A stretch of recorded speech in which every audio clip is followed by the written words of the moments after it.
বুকের শান্তি নেই কোথাও তোমাকে বিনে, শান্তি আসে বুক ভরিয়া তোমার বাঁধনে। একদম তোমার কাছে থাকলে শুধুই ভালো লাগে, একদম তোমার কাছে থাকলে শুধুই ভালো লাগে। ভালোবাসার কোলে তোমার আমার জীবন জাগে, ভালোবাসার কোলে তোমার আমার জীবন জাগে। আমি চাহি গো তোমায়, আমি চাহি গো তোমায়, আমি চাহি গো তোমায়, আমি চাহি গো তোমায়। মাশাআল্লাহ। চাহি আমি এই কপালে তোমার হাতের ছোঁয়া, চাহি আমার হৃদয়টা হোক তোমার হাতে ধোয়া। চাহি আমি এই কপালে তোমার হাতের ছোঁয়া, চাহি আমার হৃদয়টা হোক তোমার হাতে ধোয়া। অন্তরে বয় শান্তির সাগর তুমি খুশি হলে, অন্তরে বয় শান্তির সাগর তুমি খুশি হলে। তরঙ্গরা হেসে মাতাল খুশির জোয়ারে রে, তরঙ্গরা হেসে মাতাল খুশির জোয়ারে রে। আমি চাহি গো তোমায়, আমি চাহি গো তোমায়, আমি চাহি গো তোমায়, আমি চাহি গো তোমায়। হে দয়াময়, হে মায়াময়, হে মহান আল্লাহ, বানাও মোদের আরিফ বিল্লাহ, সচ বলি আল্লাহ। হে দয়াময়, হে মায়াময়, হে মহান আল্লাহ, বানাও মোদের আরিফ বিল্লাহ, সচ বলি আল্লাহ। এই জগতের খেলাধুলায় কোনো মজা নাই, এই জগতের খেলাধুলায় কোনো মজা নাই। লুৎফে পূর্বের ইয়া ইলাহি নাই তুলনা নাই, লুৎফে পূর্বের ইয়া ইলাহি নাই তুলনা নাই। সুবহানাল্লাহ। আউলিয়াদের সোহবত যেন আসমানের জান্নাত, ইশকে হকের হেথায় ইয়া রব লজ্জতি লজ্জাত। আউলিয়াদের সোহবত যেন আসমানের জান্নাত, ইশকে হকের হেথায় ইয়া রব লজ্জতি লজ্জাত। আউলিয়া নয় পেয়ে গেলে শুধুই খেলাফত, আউলিয়া নয় পেয়ে গেলে শুধুই খেলাফত। আউলিয়া হয় কলবে এলে সচ নূরে নিসবত, সুবহানাল্লাহ। আউলিয়া হয় কলবে এলে সচ নূরে নিসবত। আমি চাহি গো তোমায়, আমি চাহি গো তোমায়, আমি চাহি গো তোমায়, আমি চাহি গো তোমায়। ত্যাগ করিলে সকল গুনাহ থাকিলে সোহবতে, ইনশাআল্লাহ নূরে নিসবত ফুটিবে কিসমতে। ত্যাগ করিলে সকল গুনাহ থাকিলে সোহবতে, ইনশাআল্লাহ নূরে নিসবত ফুটিবে কিসমতে। ত্যাগ করিলে সকল গুনাহ থাকিলে সোহবতে, ত্যাগ করিলে সকল গুনাহ থাকিলে সোহবতে। ইনশাআল্লাহ নূরে নিসবত ফুটিবে কিসমতে, ইনশাআল্লাহ নূরে নিসবত ফুটিবে কিসমতে। আমি চাহি গো তোমায়, আমি চাহি গো তোমায়, আমি চাহি গো তোমায়, আমি চাহি গো তোমায়। জীবন আমার শান্তির আবাস, জীবন আমার শান্তির আবাস, লোভিলে তোমায় আমি চাহি গো তোমায়, আমি চাহি গো তোমায়, আমি চাহি গো তোমায়, আমি চাহি গো তোমায়। আমি চাহি গো তোমায়, আমি চাহি গো তোমায়, আমি চাহি গো তোমায়, চাহি গো তোমায়। মাশাআল্লাহ, মাশাআল্লাহ, বারাকাল্লাহ। আল্লাহ।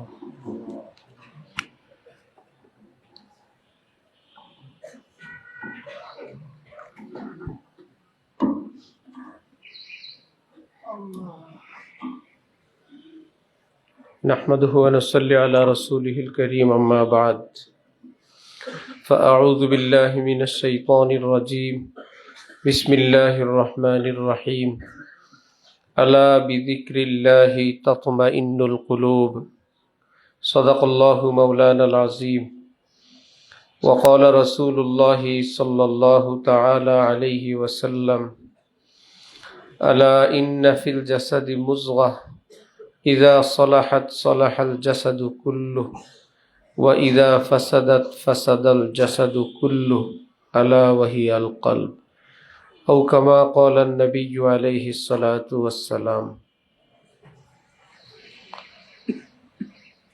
জগতের সকল মানুষ সুখ চায়, আনন্দ চায়, তৃপ্তি চায়, বরং সুখের আশায় ঘর করে, বাড়ি করে, সম্পদ সংগ্রহ করে, চোখে ভালো লাগবে, চোখের মাধ্যমে অন্তরে ভালো লাগবে, বাগান বানায়, সুন্দর দৃশ্য দেখে, নদীর পাড়ে বসে থাকে, দেখতে ভালো লাগবে, আবহাওয়া ভালো লাগবে। সব ভালো লাগা তখনই ভালো লাগবে অন্তরে যদি তার ভালো লাগা থাকে।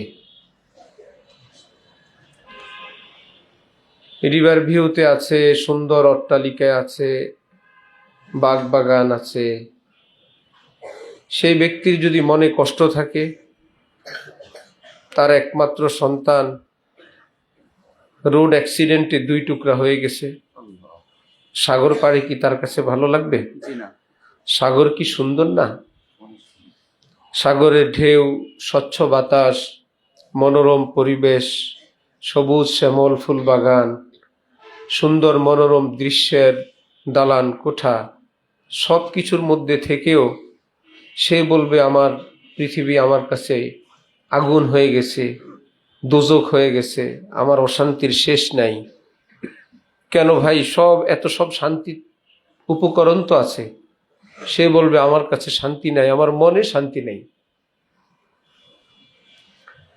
মনের শান্তি বড় শান্তি, আত্মার শান্তি বড় শান্তি। এগুলো সব পঞ্চ ইন্দ্রিয় আমরা যেগুলো দিই, এগুলো হলো আত্মার মিডিয়া, আত্মার খাদেম। সে সংগ্রহ করে ভিতরে সাপ্লাই করে। ভিতরটা যদি সেটাকে অ্যাকসেপ্ট করে, গ্রহণ করে, সাপোর্ট করে, তাহলে এটার নাম শান্তি। ভিতর থেকে যদি এটাকে গ্রহণ না করে, সেটা শান্তি না। যার পেট ভরে গেছে, একদম কোনো রকম খাবার গ্রহণ করার কোনো সুযোগ নাই, তার সামনে পোলাও, কোরমা, বিরিয়ানি, রোস্ট, তার পছন্দের স্যুপ, সব কিছু দিলে যত জোরাজুরি করবে তত খুশি না কষ্ট? ভাই বলছে আমার জায়গা নেই, ভাই আমার দ্বারা সম্ভব না, কারণ ভিতর থেকে সেটাকে গ্রহণ করার প্রস্তুতি নাই। এগুলো খুশির সামান, যদি ভিতর থেকে সেটাকে গ্রহণ করে, সাপোর্ট করে। যদি ভিতর সেটাকে গ্রহণ না করে, যার শরীরে অনেকগুলো সেলাই, কিংবা যার ব্লাড ক্যান্সার, যে কোনো সময় তার দুনিয়া থেকে বিদায় নেওয়ার মুহূর্ত, চোখে দেখে কানে শুনে কিন্তু তার বাক শক্তি নাই, বুঝে, কেউ আসলে তাকে চিনে, যখন তখন তার মৃত্যু হবে, এরকম ব্যক্তিকে যদি বলা হয় আগামী নির্বাচনে কাকে ভোট দিবেন,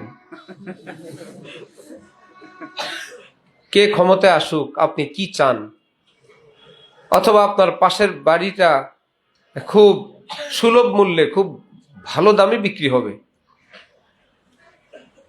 অথবা তাকে বলা হলো যে অমুক সুন্দরী আপনাকে অনেক পছন্দ করে, একটা কথাও কি তার কাছে ভালো লাগবে? বরং চোখ থেকে টপ টপ করে পানি পড়ে, মনে হাজারো দুঃখ বেদনা একত্রিত হয়ে পানির সঙ্গে ভাসতে থাকে। আমার এই জীবনে সবই বৃথা, আমি এখন যেই দেশে রওনা হচ্ছি সেই কবর জগতের আমার কোনো পুঁজি নাই, এই সহায় সম্বল সম্পত্তি, স্ত্রী সন্তান, বন্ধু বান্ধব, রাজনীতি সবই এখানে পড়ে থাকবে। আমি সেই সত্যি কবরের পথে রওনা, একদম কবরের পাড়ে চলে আসছি। दबा के कब्र में सब चल दिए न दुआ न सलाम, जरा सी देर में क्या हो गया जमाने को। যখন মৃত্যু ব্যক্তিকে দাফন করে সকলে রওনা করে, অবস্থার ভাষায় মৃত্যু ব্যক্তি যেন বলতে থাকে, जरा सी देर में क्या हो गया जमाने को। কয়েক ঘন্টা আগেও তো আমি ঘরের মানুষই ছিলাম, আমাকে একজন হিসাব করা হতো, মুহূর্তের মধ্যেই পৃথিবীর এরকম পরিবর্তন। আমাকে পুকুর পাড়ে, বাঁশ ঝাড়ে, অন্ধকারে মাটির নিচে চাপা দিয়ে একে একে সকলে রওনা হলো। আমার কলিজার টুকরা সন্তানও রওনা হলো, মাটিতে শোয়ে অন্ধকারে রেখে, যারা সি দের মে কিয়া হো গেয়া জামানে কো। হযরত ওয়ালা করাচি বলে, লোকটার এখনো মৃত্যু হয় নাই, এখনই সে দেখছে পৃথিবী তার সঙ্গ দিচ্ছে না, কেউ তার সঙ্গে ঘুমাইতে প্রস্তুত না, কেউ তার পাশে থাকে না। কেউ মনে করে তার জন্য আজরাইল আসবে, আমি আর পাশেই থাকব। বরং কোনো ব্যক্তি যখন কোনো রুমে মৃত্যু হয়, কোনো কোনো মানুষ ওই রুমে ঘুমায় না ভয়ে, যে ওনার মৃত্যু হয়েছে, ভাই মৃত্যু হইলে এই রুমে আজরাইল আসছে, ওই রুমে যেতে চায় না। আরেক পার্টির অবস্থা, নিজের রুটি রুজি রোজগারের পয়সা দিয়ে তার চিকিৎসা করায় না, এবং সে শুনতে থাকে, ঘরে আলোচনা হয়, মরেই তো যাবে, খামাখা টাকা পয়সা নষ্ট করে লাভ কি। কেউ আবার বলে মরবে তো সব শেষ করেই মরবে, এখনো মরে না, এক এক দিনই তার চিকিৎসার কত খরচ। আবার কেউ তো বিরক্ত হয়ে রাস্তার ধারে ফেলে চলে যায়, কেউ বৃদ্ধাশ্রমে রেখে দেয়। এটাই হলো দুনিয়া। আর দুনিয়া মালউনা ও মালউনুম মা ফিহা, দুনিয়া সবটাই লানতওয়ালা, এবং যা কিছু আছে সবই অভিশপ্ত। ইল্লা যিকরাল্লাহ, কিন্তু আল্লাহর জিকির, আল্লাহর ইয়াদ বন্দিগি, আও মা ওয়াআহু, অথবা তার সঙ্গে সম্পৃক্ত, আও আলিমুন আও মুতাআল্লিমুন, অথবা ইলমে দ্বীন, আলিমে দ্বীন, অথবা মুতাআল্লিমে দ্বীন। তার মানে বন্দিগি যত রকমের হয়, এটা দুনিয়ার থেকে আলোক জিনিস। কোনো বাড়িতে যদি লেখা থাকে বিশাল বড় সাইনবোর্ড, এটা একটা মার্কেটের সামনেই লেখা, ধোকার মার্কেট, ক্রেতাগণ সাবধান, এই মার্কেটে সবই ধোকা, অধিকাংশই ধোকা। খরিদ্দার ক্রেতাগণ সেখানে অত্যন্ত সাবধান, সতর্ক, চৌকান্না, সচেতন, আমি ধোকাগ্রস্ত না হই, কারণ কর্তৃপক্ষ মার্কেটের সামনেই লিখে দিছে। কোনো কোনো সরকারি অফিসের বাইরে দেয়ালে আছে, দালাল থেকে সাবধান। কোথাও লেখা আছে, কোথাও রিসিপ্টবিহীন কোনো টাকা পয়সা লেনদেন করবেন না। কোথাও লেখা আছে জুতা চোর হইতে সাবধান। কোথাও লেখা আছে কুকুর থেকে সাবধান। তার মানে এখানে কুকুর ঘেউ ঘেউ করবে, এখানে জুতা চোর আছে, এখানে দালাল আছে, ইত্যাদি আছে। রব্বুল আলামিন এই পৃথিবীটাকে সৃষ্টি করে দুনিয়ার কপালের উপর সাইনবোর্ড লাগাই দিলেন কোরআনে পাকে, আমাল হায়াতুদ দুনিয়া ইল্লা মাতাউল গুরুর, দুনিয়ার জীবন ধোকার সমান। কোরআন শরীফের আয়াত। দুনিয়া ধোকা। এই যৌবন খুবই ক্ষণিকের, যৌবনের এই তাড়না উত্তাপ খুবই অল্প দিনের। এই সুন্দর গোলাপ একটু অপেক্ষা করো, তোমার সামনেই ঝরে যাবে। এই সুন্দর পূর্ণিমা, অপেক্ষায় থাকো, কয়েকদিন পরে অন্ধকার আর অন্ধকার হয়ে যাবে। সুন্দর শিশুর মিষ্টি হাসি, সে বয়স্ক হবে, বৃদ্ধ হবে, দাঁত শূন্য হবে, দাঁতবিহীন তার আরেকটা সময় আসবে, আজকের মতো সুন্দর তখন আর তাকে লাগবে না। এই সুন্দর কেশদাম, এই কালো চুল বুড়া গাধার লেজের মতন বিশ্রী হবে, অপছন্দের হবে। যার সঙ্গে আজকে এত খুশবু, এত ফ্লেভার, একদিন বিছানায় পড়ে থাকবে, পেশাব পায়খানা এবং ঘাম মিশ্রিত গন্ধ আসবে। অমাল হায়াতুদ দুনিয়া ইল্লা মাতাউল গুরুর। এই সুন্দর ঠোঁট, গাল, চোখ, তেজ দীপ্ত চোখের চাহনি সবই পোকামাকড়ের খাবার হবে। কবর খনন করো, কেউই নাই, কারো গাল নাই, কারো ঠোঁট নাই, কারো জিহ্বা নাই, কারো শরীরের কোনো চিহ্ন নাই, সব পোকামাকড়ের খাবার। অমাল হায়াতুদ দুনিয়া ইল্লা মাতাউল গুরুর। কোন আল্লাহওয়ালা বুজুর্গের বাসার খাদেমার উপর বাইরের যে কর্মচারী সে আসক্ত হয়ে পড়লে, মেয়েটা দিনদার, ওই বুজুর্গের স্ত্রীকে বললেন যে অমুক ছেলে, সে আমার প্রতি আসক্ত, সে আমার প্রতি অত্যন্ত বেশি আগ্রহী। ওই বুজুর্গ তাকে, মেয়েটাকে কোনো বেশি মাত্রায় পায়খানা হওয়ার কোনো ঔষধ সেবন করাইলেন এবং তাকে বললেন সে যেন তার পায়খানাগুলো কোনো পাত্রে জমা করে রাখে। এত ঘন ঘন পায়খানা হইতে হইতে ঠোঁট শুকিয়ে গেছে, গাল ভিতরে ঢুকে গেছে, চোখ ভিতরে প্রবেশ করছে। তখন বলল ঠিক আছে, এখন সেই ছেলের সামনে একটু যেতে বলল। ভিতরের মহিলাকে বলছে, এখন সেই ছেলে দেখেই এখন পিছনে যায়, যেটা কেমন দেখা যায়, একদম কোনো রসকস নাই, ঠোঁটগুলো শুকনা, গালগুলো ভিতরে চলে গেছে, চোখ ভিতরে চলে গেছে, হাঁটতে পারে না, ঠিক মতো দাঁড়াইতে পারে না। তখন ওই বুজুর্গ ওই ছেলেটাকে ডেকে পাত্রের সবগুলো পেশাব পায়খানা একত্রিত করে দেখাইলেন, বললেন যে তুমি যার পাগল ছিলা সে অংশগুলো এখানেই। এই জিনিসগুলো যখন তার শরীরে ছিল, রূপ, লাবণ্য, সৌন্দর্য এবং আকর্ষণ ছিল, তার শরীর থেকে মাইনাস হওয়া বস্তু এগুলো যখন তার সাথী ছিল, সে অত্যন্ত আকর্ষণীয় ছিল। এগুলোই তার থেকে মাইনাস হয়ে গেলে সেই মানুষটাই এখন আর পছন্দ লাগে না। এটাই পৃথিবী। ওয়ামাল হায়াতুদ দুনিয়া ইল্লা মাতাউল গুরুর, সবটাই ধোকার সামান। এই জন্য দুনিয়া কোত্থেকে আসছে? এক শব্দ হলো দুনিয়া দানাআত থেকে আসছে। একটা দুনিয়া দুনুবুন থেকে করিব, দুনিয়া কাছে আখেরাত দূরে। এই হিসাবে দুনুবুন থেকে দুনিয়া, অথবা দুনিয়া মিনাদ দানাআ, নিচুতা, অকৃতজ্ঞতা, অসুন্দর যত কিছু, সেটার থেকে আসছে দুনিয়া। এই দুনিয়ার হাকিকতে এই। হযরত ওয়ালা করাচি রহমতুল্লাহ আলাই বলেন, দুনিয়ার সাথে তোমার আমার সম্পর্ক ছিন্ন হবে, এটা নিশ্চিত। কি বলো, দুনিয়াতে থাকবে চিরস্থায়ী না চলে যাবে? দুনিয়ার সঙ্গে সম্পর্ক ছিন্ন হবে নিশ্চিত। এবার দুই ভাবে, হয়তো দুনিয়া তোমাকে বর্জন করবে অথবা তুমি দুনিয়াকে বর্জন করবে। যদি অপেক্ষা করো তাহলে নিঃশ্বাসটুকুন শেষ হয়ে যাওয়ার পর, শেষ নিঃশ্বাস পর্যন্ত তুমি চেষ্টা করেছিলে দুনিয়ায় থাকবে, দুনিয়ায় কিছু করবে, আরো কিছুদিন বেঁচে থাকবে। সর্বশেষ চেষ্টার পর যখন আজরাইল আলাইহিস সালাম এসে প্রাণ পাখি নিয়ে গেলেন, দুনিয়াওয়ালারা তোমাকে এখন বলবে সে আমাদের উপযুক্ত এখন আর থাকে নাই। তোমার চেয়ার বলবে না আমি আমার এখানে লাশ বসাই না। তোমার স্ত্রী বলবে আমি লাশের সাথে ঘুমাই না। তোমার সন্তানরা বলবে না, লাশ ঘরে রাখা যাবে না। তোমার আপনজনরা বলবে কে জানাজা দিবে, জানাজার টাইম কখন, কোন কবরে খনন হবে, বাঁশ ঝাড়ের বাঁশ কে কাটবে, কে কাফনের কাপড় আনবে। তোমার আপনজনরা বলবে না, তিনি আমাদের এখানে থাকার যোগ্য না, তাকে বিদায় দাও। তাহলে মৃত ব্যক্তি কি দুনিয়া বর্জন করলো না দুনিয়া তাকে বর্জন করলো? একে বলে মাতৃকে দুনিয়া। দুনিয়া তাকে ছেড়ে দিল, সে ছাড়ে নাই। আর কেউ দুনিয়াতে থাকতেই বুঝলো বাজার সে গুজরা হো খরিদার নেই হো। নৌকা যেমন পানিতে চলে, চলার জন্য পানি লাগে, না হয় নৌকা চলে না। কিন্তু নৌকার সাথে পানির এক সতর্ক সম্পর্ক।